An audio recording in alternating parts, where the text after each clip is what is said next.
એ ઘાસની અંદરથી અચાનક એક ટાઈગરનું બચ્ચું ઉછળીને બહાર આવ્યું, એની પાછળ બીજું, એની પાછળ ત્રીજું, એક સાથે ત્રણ હવામાં. એટલે એ લોકોની સ્પીડ કેટલી હશે! ત્રણ એક સાથે હવામાં જાણે ફ્લાય કરતા હોય એમ બહાર આવ્યા અને પાણીની ઉપર પડ્યા. પાણીની સપાટી એટલી ક્લિયર હતી એ વખતે, હવા પણ ઓછી હતી, એટલે જાણે મિરર ગોઠવો એમને ત્રણેયનું રિફ્લેક્શન પાણી, અને બુંદો ઉડતી હોય, અને ત્રણેય ટાઈગરના ફેસિંગ ટુ માય કેમેરા.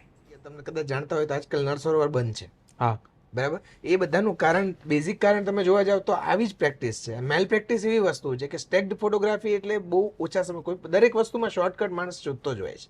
એટલે સ્ટેક્ડ ફોટોગ્રાફી એટલે કેવી સ્નેક રેપ્ટાઇલ. મેં અમદાવાદના ઘણા ફોટોગ્રાફર્સ, અમુક ફોટોગ્રાફર્સને ઓળખું છું કે જે લોકો આવી સ્ટેક્ડ ફોટોગ્રાફી કરતા હોય છે. જંગલનો નિયમ છે કે હંમેશા જંગલથી કંઈ લઈને ના આવો ને કંઈ મૂકો નહીં. જંગલમાં તમે કશું એડ ન કરી શકો નવી વસ્તુ. જંગલના નિયમો કેમ સ્ટ્રિક્ટ હોય છે?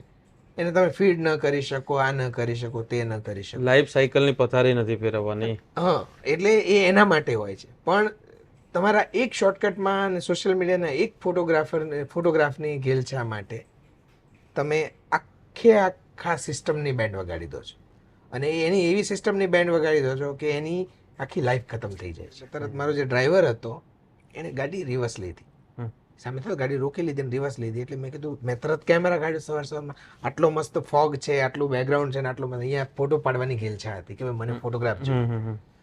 એ માણસે ગાડી રોકી જ નહીં, પાછળ. મેં કીધું, ભાઈ તું મારો ફોટો મિસ કરે છે. તો એને ગાડી, પછી તો મોઢામાંથી ગાળ નીકળે એના જેવું થઈ ગયું કે ભાઈ તારે ખરેખર કઈ, તું ગાડી રોક ભાઈ. એટલે મને કે સર અબ ચૂપચાપ બેઠી. એટલે હવે એનો ધમકીનો સૂર આવ્યો એટલે હું સમજી ગયો, અને હું ચૂપ શાંતિથી બેસી ગયો. એ પાછળથી બીજું બચ્ચું આવ્યું, ત્રીજું બચ્ચું આવ્યું. ભાઈ અબ તો 3 आ गए. પછી મને કે સર આપ देखिए, ચૂપ બેઠીએ, નહીં તો કુછ अच्छी चीज मिस कर दोगे. એટલે હું સમજી ગયો કે ભાઈ મને કંઈક ખતરનાક બતાવવાનો છે. કેમેરા સાઈડ પર રખ દીજીએ મને. એટલે એમણે ત્યારે મને એવું કીધું, કેમેરા છોડી દે. કેમેરા એટલે ફોટો પાડવાની ઘેલછામાં તો આ દ્રશ્ય છોડી દઈશ, એ કાયમ માટે તને અફસોસ રહી જશે. મેં ઠીક છે. અને ગાડી જેવી પાછળ લીધી, થોડી વારમાં મેં જોયું કે એક એડલ્ટ સાંભર, એટલે સાબર બહુ મોટું હોય, એ એડલ્ટ સાબરની પાછળ આ ત્રણેય બચ્ચા દોડે છે. ઓહો. એટલે મેં કીધું કે ભાઈ તું પાગલ હો ગયા है, अब तीनों घास में बच्चे दिखेंगे नहीं, और ये इतना बड़ा सांबर है, इसको હવે મને રૂટીન આપણે જોતા જંગલ એટલે ખબર હોય કે આટલા મોટા સાંભરને 3 બચ્ચા મારી નથી શકવાના. सर तो फिर वो उसके पीछे क्यों भाग रहे? मैंने कहा, मतलब समझा नहीं. तो कि आपके राइट साइड पे 50 फीट की दूरी पे देखिए, वहां नजरें रखिए. मैंने कहा कुछ नहीं, वहां नजरें रखी. ત્રણેય બચ્ચા સાંભર પાછળ, સાંભર આગળ આવ્યું. જેવું એમણે કીધું ત્યાં પહોંચ્યું ને માં ઊભી થઈ ગળામથી પકડીને નીચે. સાંભરની લાસ્ટ જે ચીખ હતી એ સાંભળી, અને ત્રણેય બચ્ચા દોડીને આવ્યા મમ્મી પાસે, કૂદી અને સાંભરના બોડી પર જમ્પ કર્યો કે સરસ ફોટો ખીચી. તો એ જે ઘટના હતી એના પહેલાનો જે સમય હતો એ ધીરજને એકદમ એક્સ્ટ્રીમ લેવલ પર લઈ ગઈ કે આ ભાઈ મને ફોટો નથી પાડવા દેતો, મારી મોમેન્ટ જાય છે. એ આખી અસમંજસ, અને છેલ્લે મળેલી જે ઘટના, એટલે ધીરજના ફળ મીઠા, એ આખું અહીંયા ક્લિયર થયું. આજે એવા વ્યક્તિને મળવું છે જેના લેન્સથી આપણે દેશભરના જંગલો જોતા હોઈએ છીએ. કૌશિક ગેલાણી છે મારી સાથે, બહુ જ સારા વાઇલ્ડ લાઈફ ફોટોગ્રાફર છે, અનેક જંગલોમાં ફરી ચૂક્યા છે. તો આપણે આજે વાઇલ્ડ લાઈફ વિશે વાત કરીશું, ફોટોગ્રાફી વિશે વાત કરીશું, તેમની જર્ની વિશે વાત કરીશું. સ્વાગત છે સોવાન પર કૌશિકભાઈ. તો સૌથી પહેલાં તમે એ જણાવો કે કેવી રીતે ફોટોગ્રાફીની શરૂઆત કરી, કયા જંગલમાં સૌથી પહેલાં ગયા હતા, અને કેમ આવું બધું શોધ્યું? શરૂઆત જિજ્ઞાસાથી થઈ, ક્યુરિયોસિટી. હું કંઈ બહુ ખાસ ભણેલો નથી, પણ મને એવું લાગ્યું જંગલો જોઈને કે ખરું એજ્યુકેશન ને ખરી શાળા જંગલ છે, વન્યજીવો છે, અને એ કુદરતી સૃષ્ટિ છે કે જે જંગલના દરેક પાર્ટ, જીવનના દરેક પાર્ટ તમને શીખવે છે, દરેક સ્ટેપ પર, અને કયા વગર. એ કશું જ તમને સમજાવતી નથી, બસ તમે જાઓ ને સમજી જાઓ છો. એટલે ઘણા સારા પુસ્તકો મેં વાંચ્યા, એમાં મેં હંમેશા જોયું કે જેટલા લોકો પ્રકૃતિની ખૂબ નજીક છે, એ લોકો પ્રકૃતિને સારી રીતે સમજી જાણે છે, એ લોકો બહુ સારું જીવન જીવી જાણે છે. બરાબર. એટલે એ અનુસંધાનમાં મેં ધ્રુવ ભટ્ટના પુસ્તકો ખૂબ વાંચ્યા, અમૃતલાલ વેગડને ખૂબ વાંચ્યા, જીમ કોર્બેટને ખૂબ વાંચ્યા, ડૉક્ટર સલીમ અલીને વાંચ્યા. ઓકે. અને એ બધી વસ્તુમાં મને એક વાત સમજાઈ કે કુદરતને આજની ક્ષણે તમે જેટલું માણશો એટલું જ કુદરત તમને એક સારા વ્યક્તિ તરીકે સમાજમાં બહાર લાવશે અને કુદરત તમારી બધી જ મદદ કરશે. એટલે કુદરતમાં સંપૂર્ણપણે તમને શ્રદ્ધા હોવી જોઈએ અને એ શ્રદ્ધાથી તમારે કુદરતને સમર્પિત થવાનું છે. એ કોઈ પણ માધ્યમથી હોય, ફોટોગ્રાફીથી હોય કે લેખનથી હોય કે માત્ર પ્રવાસી તરીકે હોવ કે કોઈ પણ રીતે હોય, બસ સાક્ષી ભાવે કુદરતને નિહાળો, માણો અને વેચો. તો એ વેચવાની જે તમારી વૃત્તિ છે એ જ વૃત્તિને ધ્યાને લઈને કુદરત તમને આગળ લઈ જાય છે. એટલે એ જિજ્ઞાસાથી શરૂઆત થઈ. શરૂઆત મેં ભાવનગર પાસે બ્લેકબક નેશનલ પાર્ક છે, આપણા ગુજરાતના 4 રાષ્ટ્રીય ઉદ્યાનોમાંનું એક છે, ત્યાંથી મેં શરૂઆત કરી. અને શરૂઆત વોકિંગ સફારી, ત્યાં ચાલતા સફારી થઈ શકે એવું હતું. હવે તો બધું વાહનથી થાય છે, પણ વર્ષો પહેલા 10-12 વર્ષ થયા હશે ત્યારે મેં શરૂઆત કરી અને સમજતો થયો કે ના યાર, આપણા ઘરની આસપાસ આ જંગલ છે. બરાબર. ત્યાંના પક્ષીઓ જોયા, પક્ષીઓની આખી પ્રોસેસ જોઈ અને ધીરે ધીરે ધીરે હું સમજતો થયો કે ભાઈ મારે આ વસ્તુ ડોક્યુમેન્ટ કરવી જોઈએ. એટલે ઘણી એવી વાતો જંગલની કે મેં જોઈ હોય, હું કોઈને વર્ણવું કે મેં આવું જોયું, યાર મોટા ઢકોરના ગપ્પા મારે છે. એટલે જે લોકોએ જે જોયું નથી, એક્ઝિસ્ટ નથી કરતું. હું ક્યાંક તમને કોઈ દીપડાની વાત કરું કે કોઈ સિંહની વાત કરું, મેં 3 સિંહ એવા જોયા હતા, 3 વાઘ મેં એવા જોયા હતા જીમ કોર્બેટમાં કે એક સાથે હવામાં ઉછળ્યા. તો ત્રણેય એક સાથે હવામાં ઉછળ્યા તો ત્રણેયનું રિફ્લેક્શન પાણીમાં અને ત્રણેય ફરી પાછા પાણીમાં કૂદ્યા. તો એક સાથે ત્રણેય હવામાં કૂદતા હોય આટલા વજનના વાઘ, એવી ઘટના તમને કોઈને કહો એટલે કે યાર તું છોડ વાત. તો એનું ડોક્યુમેન્ટેશન ન હોય તો તમે વાર્તા સિવાય કશું એસ્ટાબ્લિશ નથી કરતા. તમે જ્યારે કોઈ જંગલની ઘટનાઓ હંમેશા એવી હોય કે એ તમને અવાચક કરી મૂકી, વાચાહીન કરી મૂકી.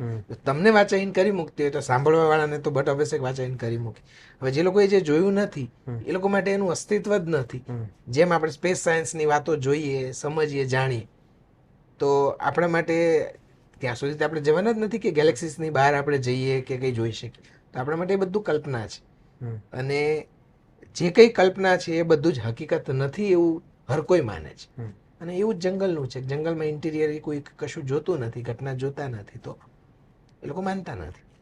તો એ લોકોને નહીં માનવાની ઘટના છે બનતી, હું કંઈ વાત કરતો કોઈ માને નહીં, એ મને ડોક્યુમેન્ટેશન તરફ લઈ ગયો કે ભાઈ નહીં, જંગલનું ડોક્યુમેન્ટેશન થવું જોઈએ. મેં જોયેલી જે ઘટના છે એ ઘટનાને મારે કોઈ પણ ફોર્મમાં બહાર લાવવી, કે મારા માટે કે લોકો માટે.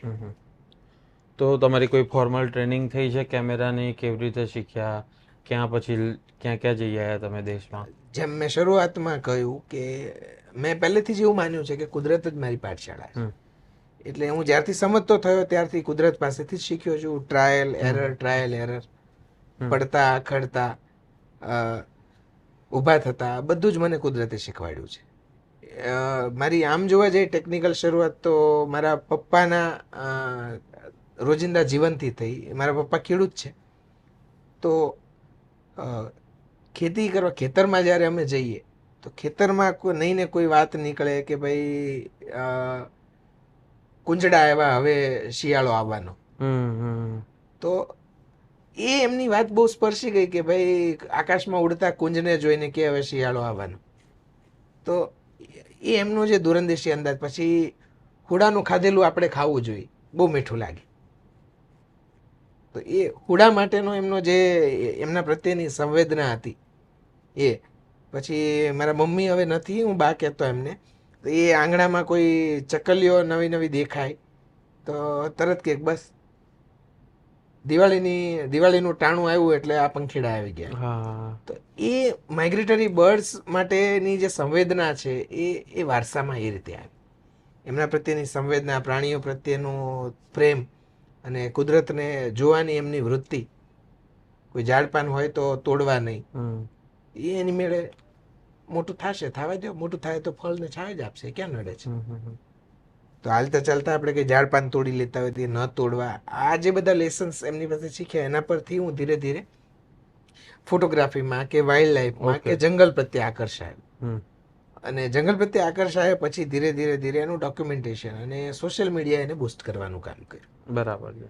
ખરું કામ સોશિયલ મીડિયાએ પાછળથી કર્યું કે એ પ્રવૃત્તિને કન્સિસ્ટન્ટ કરતી રહેવી, કેમ કે લોકોને સમજ પડતી હોય કે ના પડતી હોય, તમને એપ્રિશિએટ તો કરે છે. હા, તમને 10 મિત્રો જાણતા હોય, તમારો ફોટો સારો હોય કે ના હોય, લાઈક તો કરે છે. એ જે લાઈક ને એ બધાની જે ગેલછા છે એ પ્રવૃત્તિને કન્સિસ્ટન્ટ રાખે. સોશિયલ મીડિયાનો એક બહુ મોટો ફાયદો છે કે તમે કોઈ પણ કામ કરો છો અને તમને સાચી કે ખોટી રીતે એપ્રિશિએટ કરનાર તમારા જે ફોલોઅર્સ કે ફ્રેન્ડ્સ છે એ લોકો તમને અંદરથી એવી હિંમત આપે છે કે ના યાર તું બરાબર કરે છે. એમાંથી એક હું એ છું, લાઈક મેં કરી છે. એટલે એ જે લાઈક છે એ એટલે મારા હું તો આઈ શેર ગ્રેટિટ્યુડ ટુ ઓલ. આ બધાને હું થેન્ક યુ કહીશ કે તમે લોકોએ મને મારા ખરાબ ફોટાની લાઈક આપી અને મને સારા ફોટા સુધી પહોંચાડ્યો છે. મારા ખરાબ ફોટામાં તમે બહુ ગંદુ ક્રિટિક કર્યું હોત કે ભાઈ આવું ના હોય એમ, તો કદાચ હું આગળ ન શીખી શક્યો હોત કે ન હિંમત આવી હોત. તો અત્યારે હું જોઉં છું, વેન આઈ લુક બેક, તો હું જોઉં છું યાર આ ફોટા હું પાડતો હતો, આવા ફોટા પાડતો હતો. એ તો તમામ લોકોને પોતાનું ફિલ્ડનું એવું થાય છે. હું મારા જૂના ઇન્ટરવ્યુ જોઉં, મારા વિડીયો જોઉં, એટલે ત્યારે મને એમ થાય કે આવું કરતા હતા. અને એમાં પણ હું પાછો રિવ્યૂ કરું કે કોણે લાઈક કર્યું, ત્યારે જો યાર આટલા મોટા માણસ કે ફોટોગ્રાફીના સેન્સ વાળા આ વ્યક્તિએ મારો ફોટો એ વખતે લાઈક કર્યો, ત્યારે એવું થાય કે ના યાર એ વ્યક્તિ લાઈક કર્યો તો એનું કારણ હતું કે હું વધારે બેટર કરી શકું. અત્યારે અમને શોમાનમાં એવું જ છે કે લોકો એપ્રિશિએટ કરે છે, એનું મોટું કારણ કે અમે આગળ વધીએ ને એ રીતે જ વધી રહ્યા છે. એટલે સમાજ તમને ગમે તે રીતે, આડકતરી રીતે પણ સમાજ તમને ઘણું બધું શીખવે છે, જેની જાણ કદાચ આપણને નથી હોતી. એટલે જાણે અજાણે તમને ઘણું બધું શીખવે. કોઈ તમને તુચકારીને શીખવે, કોઈ તોછડાઈથી શીખવે, કોઈ ગુસ્સો કરીને શીખવે. ઘણા તમારા મિત્રો હોય કે તમને ગુસ્સો કરીને કંઈક આડાવડું કહી દેતા હોય, ત્યારે આપણે યાર આ માણસ આવું કહી ગયો, પણ એ કેમ કહી ગયો એનો મર્મ જો આપણે એનાલિસિસ કરવા બેસીએ તો ઘણું બધું સમજી શકીએ. અને એ જ રીતે મને જંગલે પણ ઘણું બધું શીખ્યું. તો તમે કયા કયા જંગલમાં ફરી ચૂક્યા છો, તેના થોડા અનુભવ શેર કરો. કયા પ્રકારની ફોટોગ્રાફી તમે કરી? હું ભારતના લગભગ મોટાભાગના પક્ષી અભયારણ્યો મારું પહેલું આકર્ષણ રહ્યું. ઓકે. પક્ષી અભયારણ્યોની અંદર ખાસ તો ભરતપુર રાજસ્થાનની અંદર કેલાદેવ નેશનલ પાર્ક છે. ઓકે. તો એ કેલાદેવ નેશનલ પાર્ક જે છે, કેલાદેવનું મંદિર છે, જૂનું મહાદેવનું મંદિર છે, વર્લ્ડ હેરિટેજ સાઇટ છે. એ જગ્યા પર એક સરસ મજાની રામસર સાઇટ છે. આપણે ત્યાં જેમ નળ સરોવર છે, આપણે ત્યાં 4 રામસર સાઇટ છે. તો એવી જે સરસ મજાની રામસર સાઇટ. રામસર સાઇટ થોડું સમજાય દો દર્શકો. રામસર સાઇટ એટલે ઈરાનની અંદર એક રામસર નામની જગ્યા છે. એ રામસર નામની જે જગ્યા છે ત્યાં એનું વેજીટેશન, હવે રામસર નામની જગ્યા પર વિશ્વભરના પ્રવાસી પક્ષીઓ આવે છે. ઓકે. એ ત્યાં માઇગ્રેટરી બર્ડ્સ તરીકે, એટલે સર્વાઈવલ માટે આવે છે. તો સર્વાઈવલ માટે એવી જગ્યાએ આવે જ્યાં પ્રોપર એન્વાયરમેન્ટ હોય, રીચ ફ્લોરા ફોના હોય, ચોક્કસ માત્રામાં પાણીનું પ્રમાણ જળવાઈ રહેતું હોય, એ કુદરતી હોય કે કૃત્રિમ, કોઈ પણ ફોર્મમાં પાણીનું પ્રમાણ જળવાઈ રહેતું હોય, એમાં પર્ટિક્યુલર જે જોઈએ છે એ પ્રકારના ફૂડ સોર્સિસને ન્યુટ્રિશન્સ ક્રિએટ થતા હોય, તો બધા બર્ડ્સ ત્યાં માઇગ્રેટ થઈને રહેવાના. તો એ કેટેગરી એને રામસર તરીકે ડિક્લેર કરવામાં આવી એ જગ્યાને. એટલે એ સ્ટાન્ડર્ડને ધ્યાનમાં રાખીને એ પ્રકારના સ્ટાન્ડર્ડની જે પણ વેટલેન્ડ હોય એને રામસર કહેવાય. ગુજરાતનું પહેલું રામસર નળ સરોવર હતું. નળ સરોવર પછી છેલ્લા આપણને 3 રામસર મળ્યા, જેમાં એક થોળ આપણી પાસે છે. થોળ આપણે ગમે ત્યારે જે હર્યા ભર્યા અમદાવાદ આટલું ટ્રાફિક વાળું ના બધું, એમાં આટલી સરસ નયનરમ્ય જગ્યા કેમ? તો એ રામસર સાઇટ છે. એટલે એને કન્ઝર્વેશન સ્ટેટસ આપવામાં આવ્યું રામસર.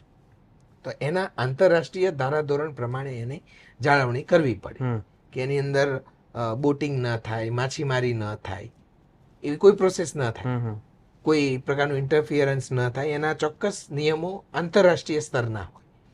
તો જેવી રીતે આપણે ISI કહીએ, તો એ પ્રકારનું એક ક્વોલિટી સેગમેન્ટ એ રામસર છે. અને રામસર સાઇટ પર લગભગ તમને મોટા ભાગના પ્રવાસી પક્ષીઓ મળી જાય. ગુજરાતમાં નળ સરોવર, થોળ પક્ષી, જામનગર ખીજડીયા બર્ડ સેન્ચુરી અને વઢવાણા બર્ડ સેન્ચુરી ડભોઈ પાસે. ઓકે. અને આ જે ખેડા લીંબાસી પાસે છે, ના એ રામસર નથી, પણ ત્યાં માઇગ્રેટરી બર્ડ્સ ત્યાં આવે છે, પણ કોઈ કારણસર એ રામસર કેટેગરીમાં હજુ સુધી નથી. આવનારા ભવિષ્યમાં આવે એવી આપણે આશા સેવીએ. પણ આપણી પાસે 4 રામસર છે હાલ પૂરતી. ઓકે. અને રામસર તરીકેના સ્ટેટસ મેળવેલી દરેક સાઇટ વર્ષે કોઈક ને કોઈક નવા બર્ડ દર વર્ષે રિપ્રેઝેન્ટ કરે છે. ઓકે. એમાંનું એક્ઝામ્પલ સરસ મજાનું જોઈએ તો રેડ બ્રેસ્ટેડ ગુઝ, જે બહુ જ રેર બર્ડ છે, દર વર્ષે આવે છે. છેલ્લા 3 વર્ષથી તો દેખાય છે, થોળમાં પણ દેખાય છે અને નળ સરોવરમાં પણ દેખાય છે, અને બંને વચ્ચે માઇગ્રેટ થતું રહે છે. ઓકે. ઓકે. તો તમે કયું પક્ષી અભયારણ્યની વાત કરી, એટલે તો હા એના વચ્ચે, હા ભરતપુરની તમે વાત કરતા હતા, કન્ટિન્યુ કરીએ. અને મને એના વચ્ચે સમજાવજો કે જે પક્ષી છે અને કોઈ પ્રાણી છે, એ બંને વચ્ચેની ફોટોગ્રાફીના તમારા અનુભવને એમાં શું ફરક હોય છે? ફોટોગ્રાફી એ ઓબ્ઝર્વેશનની વસ્તુ છે. શરૂમાં ઇનિશિયલી મને એવું હતું કે હું ફોટોગ્રાફી કરું તો ફોટોગ્રાફ લઈ જ લઉં ગમે તેમ કરીને, પણ ધીરે ધીરે હું સમજતો થયો કે બિહેવિયર પેટર્નને ઓબ્ઝર્વ કરું અને નેચરને સમજું, પછી ફોટોગ્રાફી હંમેશા સેકન્ડરી હોવી જોઈએ, પ્રાઇમરી નહીં. પ્રાઇમરી ફોટોગ્રાફીમાં તમે બિહેવિયર મિસ કરો છો, અને જો બિહેવિયર તમે મિસ કરો છો, ઓબ્ઝર્વેશન તમે મિસ કરો છો, તો તમે ઘણું બધું મિસ કરો છો. એટલે મેં કહ્યું એમ, બિહેવિયર પેટર્ન જંગલ એ સ્કૂલ છે, એનું બાયફિકેશન તમને તમારી પ્રોસેસમાં મળે છે. If you get into process, જો તમે એની પ્રક્રિયાને સમજો છો આખી, તો એ પ્રક્રિયાને તમે ઊંડી ઉતારો છો, અને પછી ધીરે ધીરે નેચર સાથે તમે દોસ્તી કરી લો છો. એમાં નેચર સાથે દોસ્તી કરવાની મેથડ છે. એટલે ફોટોગ્રાફી તો એક માધ્યમ છે, એને પ્રાથમિક લેતા જ નથી આપણે, પણ ફોટોગ્રાફીના માધ્યમ થકી તમે કુદરત સાથે દોસ્તી કરી શકો. એ તમારી આદતો સુધારે છે. બરાબર છે. સૌથી પહેલું તમને વહેલું જાગતા શીખવાડે છે, કેમ કે પક્ષીઓનું ટાઈમ ટેબલ હંમેશા વહેલું જ હોય. એટલે પક્ષીઓ જોવા હોય તો સવારના 6 વાગે તો સાઇટ પર હોવા જોઈએ. 6, 6:30 તમે સાઇટ પર હોવા જોઈએ. 4 વાગે તમે ઉઠી જાઓ. 4 વાગે તમે ઉઠીને જે તે જગ્યાએ પહોંચવા જોઈએ. ને એઝ યુઝ્યુઅલ યુ નો કે આપણી રામસર સાઇટ શહેરથી દૂર છે, એટલે 3:30 વાગે ઉઠી.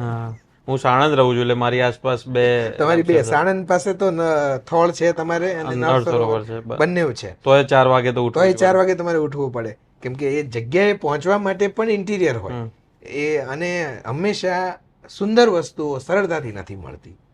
વ્યક્તિઓ મળી જાય, વસ્તુઓ આજે કુદરતની બધી વસ્તુ જે બહુ સરળતાથી નથી, એના માટે સંઘર્ષ જોઈએ. એટલે આ ભરતપુર ને આ જે બધી જગ્યાએ પક્ષીઓની ફોટોગ્રાફી કરી અને સામે પ્રાણીઓની ફોટોગ્રાફી કરી, બંને વસ્તુની અંદર એક કોમન ફેક્ટર છે કે તમારે ખૂબ ધીરજ રાખવી પડે.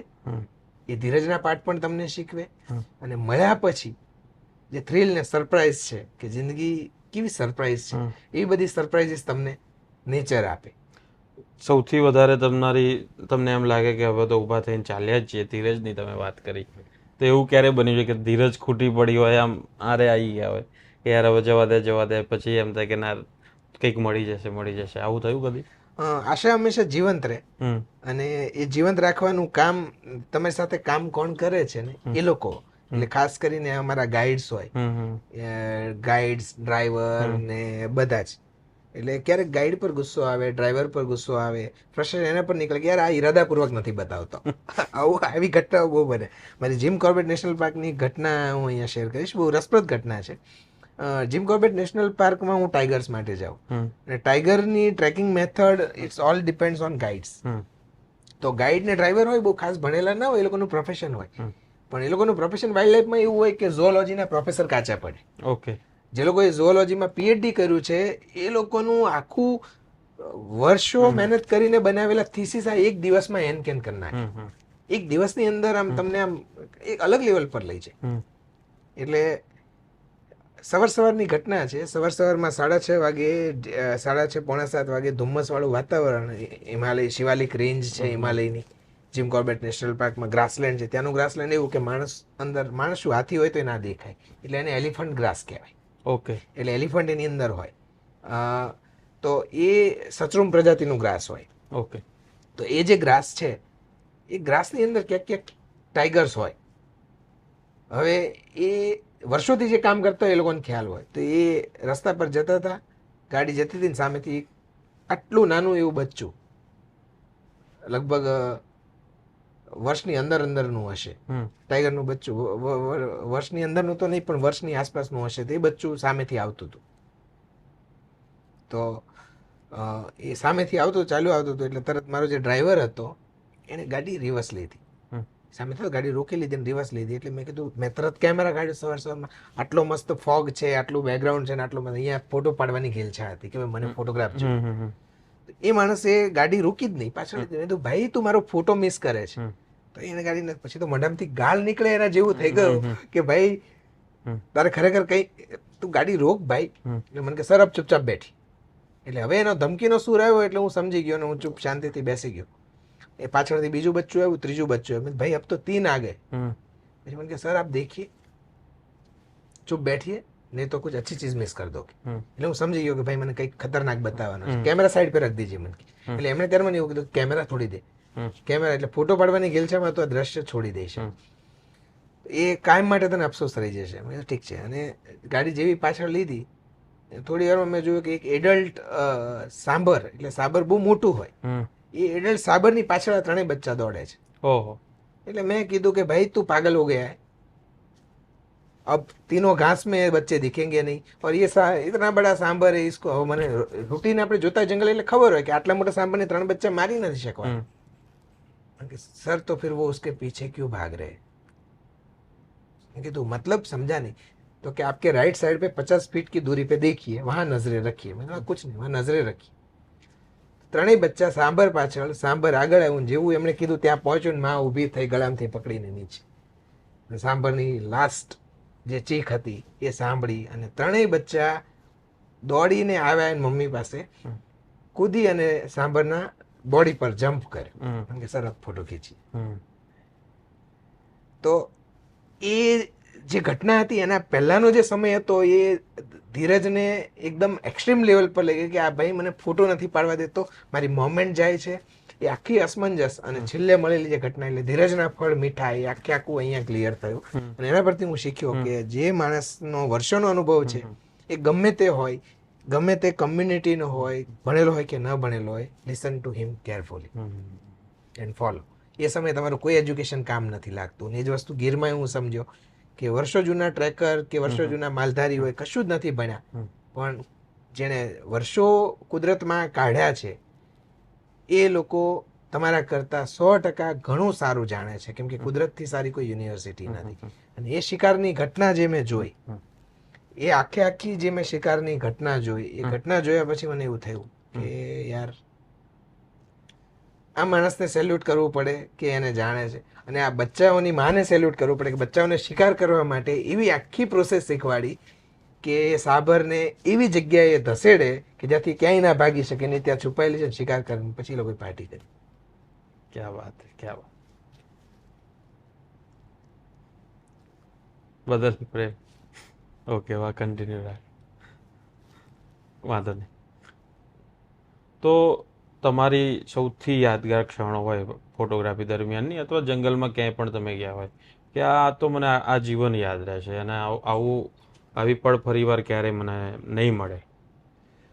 જંગલમાં લગભગ દરેક ક્ષણ એવી જ હોય છે કે જે યાદગાર હોય, અને જંગલ દર ક્ષણે બદલાય છે. એટલે એકના એક જંગલમાં હું લગભગ 20-25 વખત ગયો હોઈશ ઘણી વાર. તો ગુઝબમ્સ આવી જાય એવી ઘટનાઓ ઘણીવાર ઘટતી હોય. એટલે એમાંની આ એક ક્ષણ જે મેં કહ્યું કે 3 ટાઈગર, આપણે અગાઉ પહેલા વાત થઈ ગઈ, એ 3 ટાઈગર જે એક સાથે હવામાં ઉછળ્યા, એ એટલે કુદરત જ્યારે ઈચ્છે કે તમને કંઈક આપવું છે અને તમે કુદરત પાસે ખરા દિલથી તમન્ના લઈને જાઓ તો કુદરત તમને કંઈક ને કંઈક તો આપે જ છે.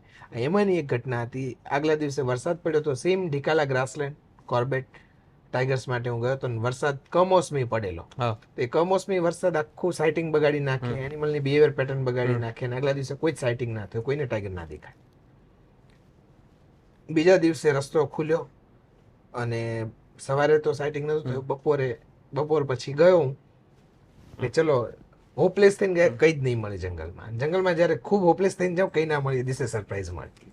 અને એ દિવસે અચાનક જાણે બધી ફ્લેમ, એટલી ખતરનાક ફ્લેમ ઉઠતી હોય ઘાસની અંદર. ગોલ્ડન ગ્રાસ હતું આખું, નદી કાંઠે જીપ્સીમાં બેઠા, અને અચાનક ઘાસ હલતું હોય એવું દેખાય. હલતું એવું દેખાયું એટલે કે ભાઈ કંઈક છે. તો કે સર ટાઈગર હે અંદર, 3 ટાઈગર હે અંદર.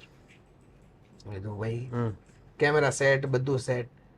અને એક ક્ષણનો હું વિટનેસ બન્યો, મને આજે પણ યાદ છે. એ ફોટોગ્રાફ મારો માસ્ટરપીસ ફોટોગ્રાફ થઈ ગયો અને બહુ ફેમસ પણ થયો, જે 3 ટાઈગર હવામાં. એ ફોટોગ્રાફ ઓલમોસ્ટ સારા એવા ઇન્ટરનેશનલ મેગેઝિન્સ, ઇન્ટરનેશનલ કેલેન્ડર્સ બધામાં છપાયો. એ ઘાસની અંદરથી અચાનક એક ટાઈગરનું બચ્ચું ઉછળીને બહાર આવ્યું, એની પાછળ બીજું, એની પાછળ ત્રીજું, એક સાથે 3 હવામાં, એટલે એ લોકોની સ્પીડ કેટલી હશે. 3 એક સાથે હવામાં જાણે ફ્લાય કરતા હોય એમ બહાર આવ્યા અને પાણીની ઉપર પડ્યા. પાણીની સપાટી એટલી ક્લિયર હતી એ વખતે, હવા પણ ઓછી હતી, એટલે જાણે મિરર ગોઠવો એમને ત્રણેયનું રિફ્લેક્શન પાણીમાં, અને બુંદો ઉડતી હોય અને ત્રણેય ટાઈગરના ફેસિંગ ટુ માય કેમેરા. અને ખબર નહીં એ વખતે શું કુદરતી સંકેત મળ્યો, મેં કેપ્ચર કર્યો અને આઈ ગોટ ધેટ ફોટોગ્રાફ. તો એ જે ઘટના બની એ ન ભૂતો ન ભવિષ્યથી છે, મારા લાઈફની બેસ્ટ ઘટના કે હું ફરી ક્યારેય ન ભૂલી શકું. અને આજે એ ત્રણેય ટાઈગરના બચ્ચાઓ કોર્બેટ પર રાજ કરે છે. ક્યાં વાત. અને એ ઘટના જે હતી એ એકચ્યુઅલી મૂક ફાઇટની ઘટના હતી, કે ટાઈગરે સર્વાઈવલ કરવું હોય, જીવંત રહેવું હોય તો પોતાની જ કમ્યુનિટીથી લડતા શીખવું પડે. ઓકે. જેમ માણસનો દુશ્મન માણસ જ હોય, એમ ટાઈગરનો દુશ્મન ટાઈગર જ હોય. ટાઈગરને ટાઈગર સિવાય કોઈ ન મારે. ટાઈગરમાં અને સિંહ, લાયન, બંનેમાં શું ફરક છે? બંને બિગ કેટ ફેમિલીથી બિલોંગ કરે છે, પણ બંનેના કેરેક્ટરિસ્ટિક અલગ છે. ટાઈગર સોલિટરી એનિમલ છે, જ્યારે લાયન પ્રાઇડમાં રહે છે. લાયન એક ફેમિલી, સામાજિક પ્રાણી છે, સામાજિક જીવન જીવે છે. બહુ મોટું ફેમિલી હોય, એક સાથે તમે 20 લાયન જોઈ શકો. ઓકે. એક સાથે 15 લાયન જોઈ શકો. ઘણી વખત તો 35-40 લાયનનું ગ્રુપ હોઈ શકે. ટાઈગરમાં એવું નથી હોતું. ટાઈગરમાં 3 કે 4 ટાઈગર ત્યારે જ તમે જોશો જ્યારે બચ્ચા હોય. ઓકે. એડલ્ટ હોય એટલે એ લોકો પોતાની ટેરિટરી અલગ બનાવે, સાથે ના જોવા મળે. મેલ ફિમેલ પણ મેટિંગમાં હોય ત્યાં સુધી જ સાથે હોય, એ સિવાય મેલ ફિમેલ બધા અલગ જ હોય. ટાઈગર ટ્રાવેલર છે, લાંબુ ફરતો રહે, ટેરિટરી લાંબી હોય એની.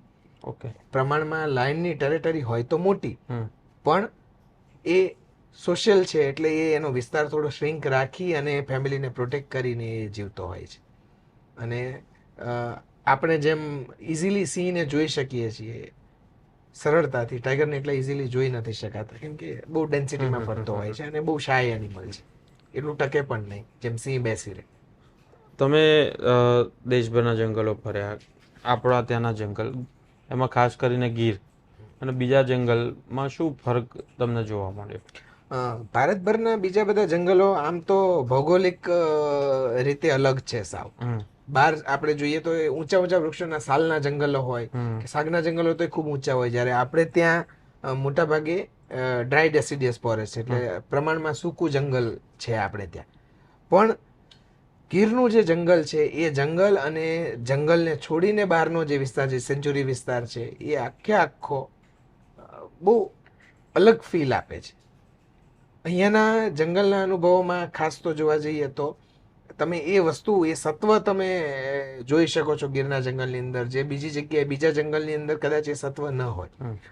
એક રીતે જોવા જાવ તો ધાર્મિક સત્વ, આધ્યાત્મિક સત્વ ગીરના જંગલની અંદર કોઈને કોઈ તો એવું આધ્યાત્મિક તત્વ છે જ કે જે તમને ખેંચી રાખે છે. તમે એક વખત ક્યારેક ગીર નેશનલ પાર્કની અંદર જજો, સેન્ચુરી સિવાય નેશનલ પાર્ક વિસ્તાર છે, રાષ્ટ્રીય ઉદ્યાન, ક્યારેક જવા મળે તો ઘણું તમે સાંભળ્યું હશે, ઘણા બધા મંદિરો છે, નાના મોટા મંદિરો છે, કે અમુક એવા મંદિરો છે જંગલની અંદર જૂના, તો જે તે સમયે કંઈક તો એવું સત્વ હશે જ, કે કંઈક તો એવો આધ્યાત્મિક સંચાર હશે જ કે જે ગીરને અને ગિરનારને જીવંત બનાવે છે. એટલે જ કદાચ ગિરનાર સૌથી જૂનો જોગી કહેવાય છે, હિમાલય કરતાં પણ જૂનો જોગી. બીજા બધા જંગલોનું સર્જન તો પછી થયું. તો ગિરનાર અને ગીરનું જે જંગલ છે એમાં મને આધ્યાત્મિક સત્વનો અનુભવ કામ કરતા કરતા, ફરતા અને બધી રીતે થયો, કે ગીરના જંગલની અંદર એ જાદુ છે કે કાં તો તમને જંગલમાં ઘૂસવા જ નથી દેતો, કાં તમે ઘૂસો છો તમને બહાર નથી નીકળવા દેતો. બરાબર, એ સતત તમારી અંદર વહેતું રહે. ગમે તે થાય, ગીરનું જંગલ એવું છે કે એ તમારી અંદર, તમે એક વખત જંગલમાં જઈને આવો ને એટલે પછી તમે જંગલ છોડીને નથી આવતા, જંગલને તમારી અંદર લઈને આવો છો. બરાબર. વાઇલ્ડ લાઈફ ફોટોગ્રાફી છે તો આમ તો ખૂબ જ ખર્ચાળ શોખ માનવામાં આવે, બરાબર છે? તો તમે કેવી રીતે મેનેજ કરો છો? કારણ કે ઘણા બધા, હું પણ કોલેજમાં હતો ત્યારે મારી જોડે ઘણા બધા લોકો હતા કે ભાઈ મારે વાઇલ્ડ લાઈફ ફોટોગ્રાફર બનવું છે, ને ખાસ કરીને 3 ઇડિયટ્સ મૂવી આવ્યા પછી તો એનો રાફડો જામ્યો તો આખો. બરાબર. તો એને લઈને તમારું શું કહેવું છે? તમારી કયા પ્રકારની કીટ છે એ બતાવો, કેવા પ્રકાર શું બેઝિક નીડ્સ હોય છે? વાઇલ્ડ લાઈફ ફોટોગ્રાફી માટે સૌથી પહેલાં તો ઇન્ટરનલ બધું જ ગેઇન કરવું પડે છે. મટીરિયાલિસ્ટિક સેકન્ડરી છે. એટલે ઇન્ટરનલ ગેઇન કરો એમાં એક વસ્તુ મહત્વની આવી જાય છે કે કરેજ. એટલે સાહસ કરવાની જે વૃત્તિ છે ને, સાહસ કરવાની વૃત્તિ ઇક્વિપમેન્ટ્સ ખરીદો. અને ઇક્વિપમેન્ટ હંમેશા પોતાના હોવા જોઈએ. બરાબર. લોકો રેન્ટેડ ઇક્વિપમેન્ટ્સ લેતા હોય છે. રેન્ટેડ ઇક્વિપમેન્ટ્સથી કન્સિસ્ટન્સી મેન્ટેન નથી થતી. એટલે ક્વોલિટી અને કન્સ્ટ્રક્ટિવ કામ કરવું હોય તો પોતાના ઇક્વિપમેન્ટ ગમે તે રીતે તમે વસાવો. અને ઇક્વિપમેન્ટ વસાવી અને કામની શરૂઆત કરો, પણ એના પહેલા નક્કી કરો ને જાતને પૂછો કે મારે ખરેખર વાઇલ્ડ લાઈફ કરવું જ છે. ખર્ચાળ છે, કદાચ રિટર્ન પણ ન મળે તમને કંઈ, પણ વાઇલ્ડ લાઈફ કરવું એટલે એ એક પ્રકારની એવી પોતાની જાતને આનંદ આપવાની પ્રક્રિયા છે કે બીજું કોઈ પણ વ્યસન તમને અડતું નથી. મને આજ સુધી એક પણ વ્યસન નથી, જસ્ટ બીકોઝ ઓફ હું વાઇલ્ડ લાઈફમાં એટલો બધો, નેચરમાં એટલો બધો એંગેજ છું કે ઓર્ગેનિક લાઈફસ્ટાઈલને હું ફોલો કરી શકું છું. હું સોનીના ઇક્વિપમેન્ટ યુઝ કરું છું. મારી પાસે સોનીનું સેટઅપ છે જેમાં ટેલિફોટો લેન્સ છે. એટલે એનાથી હું સબ્જેક્ટની બહુ નજીક ગયા વગર કે એનિમલની બહુ નજીક ગયા વગર ડોક્યુમેન્ટ કરી શકું છું. ખાસ કરીને પક્ષીઓ. 600 mm ની ફોકલ લેન્થ આની અંદર બહુ સરસ મજાની મળી જાય છે. કેમેરા સેટઅપ, આખું કેમેરા સેટઅપ મારું એ રીતે છે. અને હવે હું વિડીયોઝ પણ બનાવું છું, એટલે આના માટે ટ્રાયપોડ અને ગિમ્બલ આ બધી જ વસ્તુ મારી પાસે છે. આ શોખને મેન્ટેન કરવા માટે કન્સિસ્ટન્સી બહુ જરૂરી છે. જેમ જેમ કન્સિસ્ટન્સી આવે એમ આપોઆપ તમારું કામ કેવું છે એના બેઝ પર તમને કામ શોધતું આવે. બરાબર. એટલે કામ મને આપોઆપ મળી જાય છે. વાઇલ્ડ લાઈફ ફોટોગ્રાફીમાં તો જ્યાં સુધી કારણ કે મને આનો અનુભવ જ નથી, એટલે જાણવા માટે જ આપણે આ ઇન્ટરવ્યૂ કરી રહ્યા છે. તમે ફોટોગ્રાફ્સ ક્લિક કર્યા, એને અપલોડ કર્યા, 2 જણાએ કમેન્ટ કરી, પછી આગળ શું? આમાંથી તમે કમાણી કે આર્થિક ઉપાર્જન કેવી રીતે કરી શકો? દરેક કામ, દરેક જગ્યાએ કામ છે ને એ તમે સારું કરો એટલે આપોઆપ એના રસ્તાઓ મળી જતા હોય. એનું ફર્સ્ટ વસ્તુ એ છે કે વાઇલ્ડ લાઈફ નો તમે એક શોખ, ફોટોગ્રાફ તમે લો, ક્વોલિટી કન્સ્ટ્રક્ટિવ કામ કરો, એટલે બહુ બધા મેગેઝિન્સ છે. ઇનફ્લાઇટ મેગેઝિન્સ બહુ બધા છે, કે મીડિયા સિવાયના ઘણા એવા મેગેઝિન્સ છે કે જે લોકો કમર્શિયલ ઉપયોગ એનો કરે છે. ઓકે. તો કમર્શિયલ ઉપયોગમાં જેમ કે એક્ઝામ્પલ તરીકે આપણે લઈએ કે ભાઈ રાજકોટની કોઈ એરલાઇન્સ છે, રાજકોટની ફ્લાઇટ ટિકિટ્સ એને સેલ કરવી છે, તો રાજકોટને માર્કેટ કરવા માટે Gir is the signature place, right, બહારની ઓડિયન્સ માટે. એટલે એ બહારના ઇન ફ્લાઇટની અંદર એડવર્ટિઝમેન્ટ ઇન્વેન્ટરી માટે, રિઝોર્ટની એડવર્ટિઝિંગ ઇન્વેન્ટરી માટે, બધા માટે વિઝ્યુઅલ્સ ઉપયોગ કરશે. એ બધું જ કમર્શિયલાઇઝેશન છે. એ સિવાય ફિલ્મ્સ અને વિઝ્યુઅલ્સ, અમુક વિઝ્યુઅલ્સ એવા હોય, અમુક ફોટોગ્રાફ એવા હોય. હવે આજકાલ ટ્રેન્ડ છે રિયલિસ્ટિક ફોટોગ્રાફી આર્કિટેક્ચર મેથડમાં ઉપયોગ કરવાના. ઘણા બધા પ્રોજેક્ટ્સ એવા છે કે જે એલિમેન્ટ્સ પર કામ કરે ને ખાલી ટાઈગર થીમ પર કામ કરવું હોય. આપણે ત્યાં બહુ બધા એવા ગ્રુપ છે આર્કિટેક્ચર્સના કે જે લોકો આ પ્રકારના ફોટોગ્રાફ્સ ખરીદતા હોય છે. ઓકે. એ સિવાય એક્ઝિબિશન્સ થતા હોય છે. તમારા ફોટોગ્રાફ જો પ્રોપર છે અને તમને એવું લાગે છે કે ભાઈ એક્ઝિબિશન થઈને લોકો ખરીદશે, તો યુ કેન ઓલવેઝ એક્ઝિબિટ.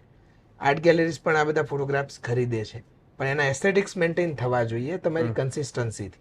તમે ફોટોગ્રાફી શરૂ કરીને તમને ટાઈગર મળી ગયો અને તમને એવું લાગે છે કે તમારો બેસ્ટ ફોટોગ્રાફ છે, તો ન વેચાય. લોકોને લાગવું જોઈએ તમારો બેસ્ટ ફોટોગ્રાફ છે તો વેચાય.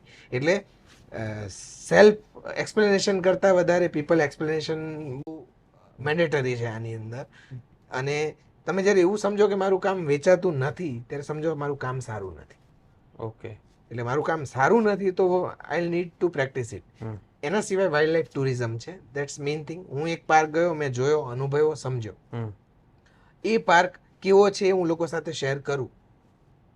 એના અલગ અલગ માધ્યમ હોય. આજકાલ તો યુટ્યુબ ને વિડીયોઝ ને એ બધી વસ્તુ તો છે જ, પણ એ સિવાય ફોટો ટુરિઝમ એક એવી વસ્તુ છે કે હું તમને પાર્ક પ્લાન કરીને આપું કે પાર્ક કઈ રીતે જોવાય. ઓકે. હવે હું તમને પ્લાન કરીને આપું એટલે બર્ડ ઓફિસે કે એનો જે ટુરિઝમ ચાર્જીસ થતો હોય ઓવરઓલ, કે તમને માર્કેટ કરતાં કદાચ સસ્તો પણ મળે, પણ હું એમાંથી પ્રોફિટ કરી શકું. તો કેમ કે because I know things local, તો લોકલી કોઈ વસ્તુ હશે તો મને વધારે ખબર હશે. તો ઘણા બધા લોકો છે કે આપણે ત્યાં આ પ્રકારના ફોટો ટુરિઝમ કરે છે અને પોતાના વાઇલ્ડ લાઈફ ફોટોગ્રાફીના શોખને સંતોષે છે. બરાબર છે. એટલે આ બધા કમાણીના બહુ સરળ રસ્તાઓ છે. અને અપાર્ટ ફ્રોમ ધેટ ગવર્મેન્ટ સેક્ટર્સની અંદર પણ વાઇલ્ડ લાઈફના ડિપાર્ટમેન્ટ્સ હોય છે. ફોરેસ્ટ ડિપાર્ટમેન્ટ હોય, એન્વાયરમેન્ટ ડિપાર્ટમેન્ટ હોય, તો એ બધા જ લોકોને ફૂટેજીસ ને ડેટા પ્રોફેશનલ લોકો પાસેથી જોઈતા હોય. તો government is not going to shoot એમની જાતે તો એ લોકો શૂટ નથી કરવાના કે જે એંગલથી એ લોકોને જોઈએ.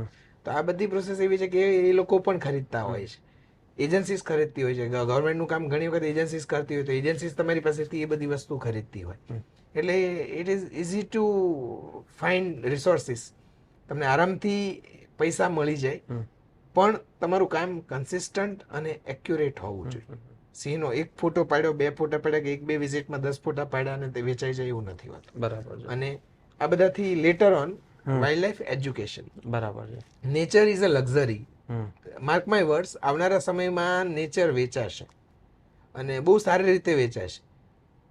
તમે અત્યારે જુઓ કે જૂની ચલણ કે જૂના ઢબની થીમ હોય કોઈ જગ્યાએ, ગારના લીપણ કરેલું ઘર હોય, એ હવે લક્ઝરીમાં આવી ગયું છે. હા, અને એના બહુ જ ઓછા જે કારીગરો છે જેની નિપુણતા હોય એમાં, અને લોકો જેની જોડે પૈસા જે જ કરાવી શકે, આ જૂના કઠેડા. જી, રૂરલ ટુરિઝમ છે એની એક લક્ઝરી આવી ગઈ છે કે હવે રૂરલ થીમ હોય, ગામઠી જગ્યા હોય, ત્યાં ખાવા પીવાની મજા આવે, ભાવ ભલે તમે લક્ઝરી 5 સ્ટાર જેવું આપો, હે ને. તો એવું હવે ફાર્મ ટુરિઝમ, પછી વાઇલ્ડ લાઈફ ટુરિઝમ સેગમેન્ટ, એટલે આ બધા સેગમેન્ટ, બર્ડ વોચિંગ, આ બધા સેગમેન્ટના કરિયર ધીરે ધીરે બને છે. બરાબર છે. પહેલા તો વાઇલ્ડ લાઈફ ટુરિઝમ જેવું કોઈ સેગમેન્ટ નહોતું. પહેલા તો વાઇલ્ડ લાઈફ ફોટોગ્રાફી જેવા કોઈ કોર્સિસ નહોતા. પછી એ સિવાયનું બીજું અર્થોપાર્જન કે teaching. Wild life teaching is also a thing. કે ભાઈ વાઇલ્ડ લાઈફ ફોટોગ્રાફીના સેશન, વર્કશોપ, બધા મિનિમમ 1000 રૂપિયાની ફીસ રાખીને એક વર્કશોપ કરો સરસ જગ્યાએ, કોઈ જગ્યા રેન્ટ પર લઈને, તો 5 થી 10,000 રૂપિયા રેન્ટ તમે આપો છો, 20 પાર્ટિસિપેટ તમે ભેગા કરે તો 10,000નો પ્રોફિટ તો you are making in a day. એટલે કોઈ કામ ટફ નથી, પણ તમે પૂર્ણ શ્રદ્ધાથી અને કન્સિસ્ટન્ટલી જો તમે એ કામ કરો તો.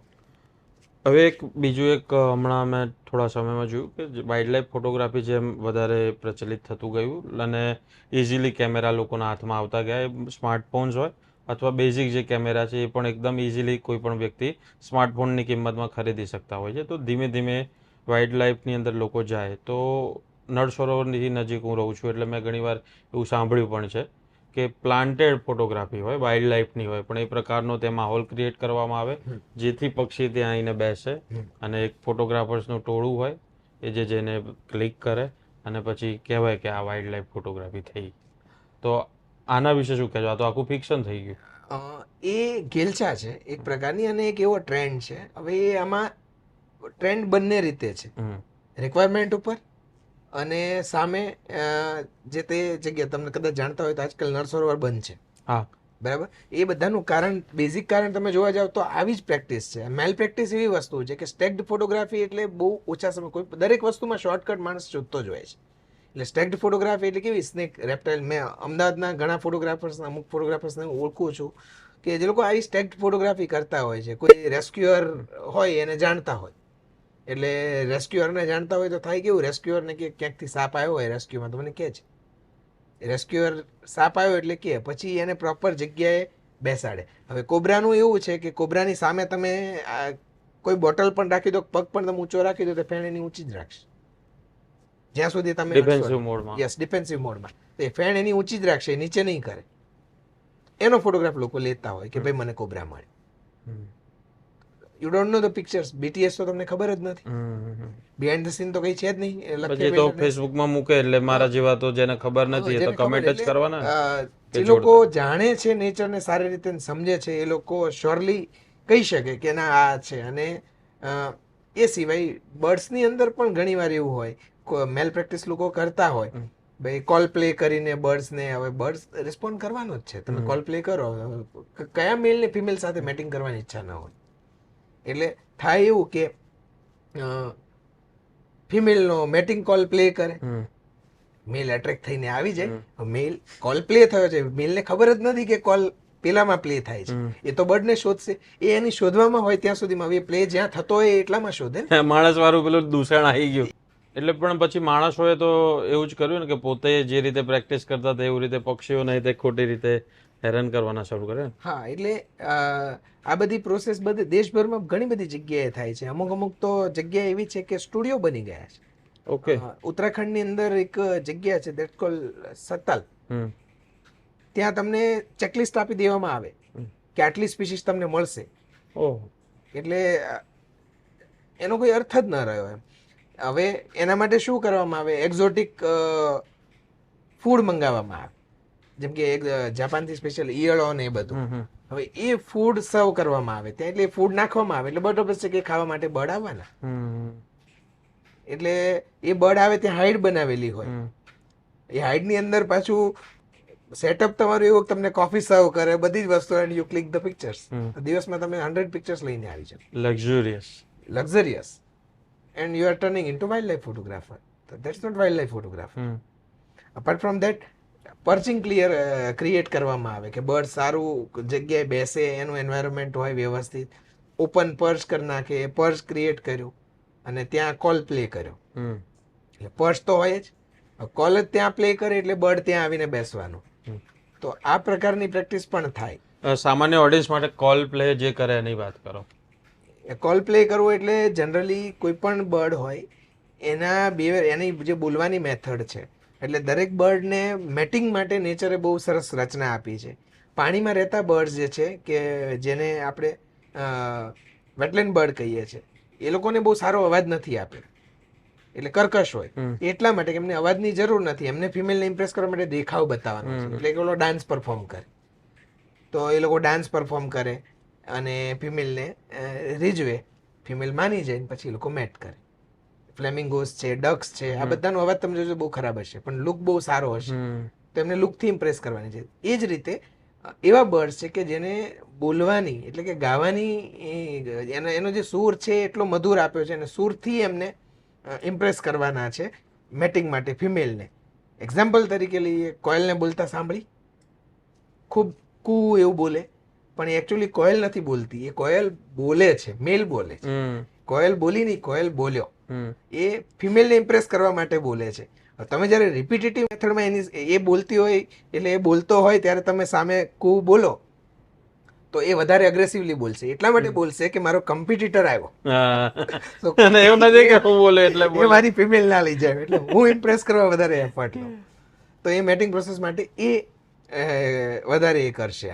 તો એવી મેટિંગ થી ફિમેલને એટ્રેક્ટ કરવાની જે પ્રોસેસ છે, that is mating call. Then secondary alarm call. Alarm call એટલે એક બર્ડ જે બીજા બર્ડથી ડરતો હોય તો એને અલર્ટ કરવા માટે એ કોલ પ્લે કરવામાં આવે, એટલે પેલું બર્ડ બીજા બધા બર્ડ્સને ભેગા કરી લે, સો દેટ એક યુનિટી ક્રિએટ થાય. એટલે જેનાથી એટલે આઉલનો કોલ કોઈ પ્લે કરે તો આઉલથી ડરતા બીજા નાના બર્ડ્સ છે એ બીજા બધા બર્ડ્સને કોલ આપીને એક યુનિટી ભેગી કરી લેશે કે જેનાથી આઉલ ના આવે, પણ આઉલ તો એક્ઝિસ્ટ કરતું જ નથી ત્યાં. સિમિલરલી મેટિંગ કોલ જ્યારે પ્લે થાય છે તો ફિમેલ ત્યાં છે જ નહીં. નુકસાન એનું એ છે કે જે બર્ડ છે ને તમે એકવાર કોલ પ્લે કર્યો, ફોટા પાડી લીધા, વિડીયો લઈ લીધા, એ બર્ડ જતું રહ્યું, તમે જતા રહ્યા, બરાબર. કાલે બીજો ફોટોગ્રાફર, પરમ દિવસે ત્રીજો ફોટોગ્રાફર, પછી થશે એવું કે એકચ્યુઅલી એ બર્ડને જ્યારે ફિમેલ કોલ આપશે એના પહેલા તો ફિમેલ એને મળી જ નહીં, એટલે એવું સમજશે કે ફિમેલ મને રિસ્પોન્ડ જ નથી કરતી, કોલનો રિસ્પોન્સ કરવાનું બંધ કરી દેશે, મેટિંગ પ્રોસેસ પૂરી.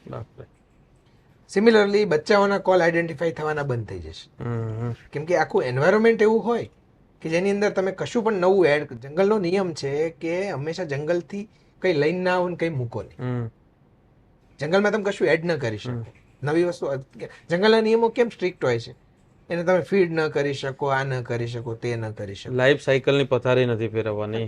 હા, એટલે એ એના માટે હોય છે. પણ તમારા એક શોર્ટકટમાં અને સોશિયલ મીડિયાના એક ફોટોગ્રાફની ઘેલછા માટે તમે આખા સિસ્ટમની બેન્ડ વગાડી દો છો, અને એની એવી સિસ્ટમની બેન્ડ વગાડી દો છો કે એની આખી લાઈફ ખતમ થઈ જાય છે. નેસ્ટિંગ ફોટોગ્રાફી બેન છે આપણે ત્યાં, નેસ્ટિંગ છે તો નેસ્ટિંગ ફોટોગ્રાફી લોકો કરતા હોય છે. નેસ્ટિંગ ફોટોગ્રાફી એટલે એક એવી મેલ પ્રેક્ટિસ છે કે બર્ડ નેસ્ટ પર હોય એટલે ફિમેલ જાય નહીં, માં છે હવે એ તો છોડવાની જ નથી બચ્ચાને. હવે લોકોને નેસ્ટ મળી ગયો તો એને સૌથી ક્લોઝ તમે જઈ શકો. પક્ષીઓ ઇઝીલી ક્લોઝ તો આવવા ન દે, પણ નેસ્ટ હોય એટલે બચ્ચાને છોડીને જાય પણ નહીં, તો તમે એને સ્ટ્રેસ પણ એટલો આપો છો અને તમે એના ફોટોગ્રાફ લો છો, અને પછી એ ફોટોગ્રાફ લઈને તમે લખો છો કે I love nature, that's why I am sharing nature. Torture કર્યું નેચરને. તો અહીંયા તો કોઈ નેચર પ્રેમ છે જ નહીં. એટલે આ બધી પ્રેક્ટિસ જે છે દેટ ઇઝ માલ પ્રેક્ટિસ, જેને એ વાઇલ્ડ લાઈફ એથિક્સની વિરુદ્ધ છે. અને મેજર લોકો એટલા માટે કરતા હોય છે કે કોઈ એક જગ્યા લિસ્ટમાં લીધી, 7 તાલ ઉત્તરાખંડ જવું છે, 2 દિવસમાં જવું છે, 2 દિવસમાં મારા લિસ્ટમાં ઓછામાં ઓછા 100 બર્ડ્સ આવવા જોઈએ. તો કુદરતી રીતે જો તમે સ્પોટ કરવા જાઓ તો 100 બર્ડ શક્ય જ નથી કે તમને મળે. અહીંયા થાય છે એવું કે એને ફીડ એક્ઝોટિક ફ્રૂટ્સ મૂકેલા હોય. બાર્બેટ, ગ્રેટ બાર્બેટ નામનું બર્ડ ત્યાં આવે છે. તો આ બધા જે પક્ષીઓ છે એ ખબર છે કે આ હેબિટાટમાં છે. હવે એ ફૂડ શોધશે. હવે જે ફૂડ ત્યાં એક્ઝિસ્ટ જ નથી કરતું એની તમે એને પ્રેક્ટિસ કરાવો છો. જે ફૂડ ત્યાં થતું જ નથી એ ફૂડના પીસીસ તમે ત્યાં મૂક્યા છે, એ ફ્રૂટ ખાવા આવવાનું છે, રાઈટ. બીજું ફીડિંગ તમે કરો છો એટલે એના બચ્ચાઓને શીખવવાનું જ નથી કે કઈ રીતે ફૂડ શોધવું. સર્વાઈવલ રશિયો એના બચ્ચાનો ઓછો થઈ ગયો. આપણે કેમ સિટીમાં બધા ગર્લ્સ, બ્રાઉન હેર ગર્લ્સ હોય એને બધા ખવડાવતા હોય છે. નળ સરોવરમાં પહેલાં આવું બધું બહુ ચાલતું, ટુરિસ્ટને ખબર ના હોય ખવડાવતા, તો અમે હંમેશા ઓપોઝ કરીએ કે ના ખવડાવવું જોઈએ. કેમ ના ખવડાવવું જોઈએ? બચ્ચાને તમે ખવડાવો એટલે એને સર્વાઈવલ માટે ફૂડ શોધવાની જે પ્રેક્ટિસ છે એની ટ્રેનિંગ જ એના પેરેન્ટ્સ જ નહીં આપે, કેમ કે એમના પેરેન્ટ્સને ઇઝીલી મળી જાય છે, એ જ બચ્ચાને ફીડ કરે છે, પતી ગયું. બચ્ચાઓ કંઈ શીખશે જ નહીં, દે કેન નોટ સર્વાઈવ. તો નેચર જે છે એને નેચરલી ગ્રો થવા દો એન્ડ ધેન એન્જોય ઇટ. તો એ કદાચ ટફ મળશે, 3 દિવસે કદાચ તમને મહેનત પછી એક બર્ડ મળે, પણ એ 3 દિવસની એક્સરસાઇઝ પછી તમને જે ફેસ પર હેપીનેસ દેખાશે એ કદાચ બીજે ક્યાંય તમે અન નહીં કરી. અને એમાં તમે નેચરને ડિસ્ટર્બ પણ નથી નેચરને તમે ડિસ્ટર્બ પણ નથી કરતા. એટલે નેચરને જોવું અને માણવું, અને એ બિલકુલ પેલા એના જેવું છે કે મુસાફર અને પ્રવાસી બંને વચ્ચે જેટલો ફરક છે એટલો ફરક છે. પ્રવાસી એ ખાલી ચેકલિસ્ટમાં કે જગ્યાએ જઈએ પતી ગયું, ને મુસાફર એ જગ્યાને ખોજે, ખોળે અને ફંફોળે છે. ક્યાં વાત. એટલે વાઇલ્ડ લાઈફ ફોટોગ્રાફીમાં એવું છે કે કુદરતને માણીને સમજીને તમારા ચેકલિસ્ટમાં સ્પીસીસ આવે એના કરતાં મહત્વનું છે કે તમે કેટલા પક્ષીઓને જોયા, જાણ્યા અને સમજ્યા. ભલે કોમન પક્ષી હોય. બહુ રસપ્રદ વસ્તુ છે અને બહુ રસપ્રદ ઘટનાઓ છે અને આપણી આસપાસ છે. આપણે જો જોઈએ, જાણીએ અને ઉતારીએ તો એમાંથી ઘણા બધા લેસન્સ આપણે શીખી શકીએ. હજુ પણ ઘણા બધા રસપ્રદ કિસ્સાઓ તમારી જોડે જાણીશું, ભવિષ્યમાં પણ તમારી જોડે મુલાકાત કરતા રહીશું. અને બહુ જ મજા આવી ઇન્ટરવ્યૂ કરીને. આપણે આશા રાખીએ કે લોકોને પણ મજા આવી હશે. અને જો તમને આ વિડીયો પસંદ આવ્યો હોય તો તમારા જે કંઈ પણ અભિપ્રાય હોય તમે લાઇક, શેર અને કમેન્ટ જરૂરથી કરજો. કૌશિકભાઈની જે પ્રોફાઇલ છે હું ડિસ્ક્રિપ્શનમાં મૂકી દઈશ, તો તમારે એમની ફોટોગ્રાફી, એમના જે વિડીયોઝ હોય વાઇલ્ડ લાઈફને લગતા એ જોવા હોય તો પણ તમે ત્યાં જોઈ શકશો. ખૂબ ખૂબ ધન્યવાદ.